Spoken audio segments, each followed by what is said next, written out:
வாங்கி எங்களுக்கு காப்பாற்றி கொடுன்னு சொல்லி காப்பாற்றி கொடுங்க. அன்றிலிருந்து எந்த இடர்பாடுகளும் இல்லாமல் எங்களோட தொழில் ஸ்தாபனம் படிப்படியாக சின்ன ஒரு வளர்ச்சி இருந்தது.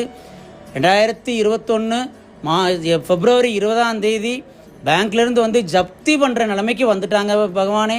2020 பகவானோட சமாதி தினம்னு சொல்லி கேள்விப்பட்டு நாங்கள் பகவானோட உயிரோட்டமாக இருக்கிற முதல் கோயிலான காணிமடம் கோயிலுக்கு போய் பகவானோட காலையில் விழுந்து அழுது புலம்பி பகவான் ஸ்ரீ பொன் காமராஜ் சுவாமிகள் காலடியில் விழுந்து அவரோட ஆசீர்வாதத்தோடு வந்து இந்த தொழில் ஸ்தாபனத்தை மறுபடியும் நாங்கள் நடத்திட்டு இருக்கோம் சாமி.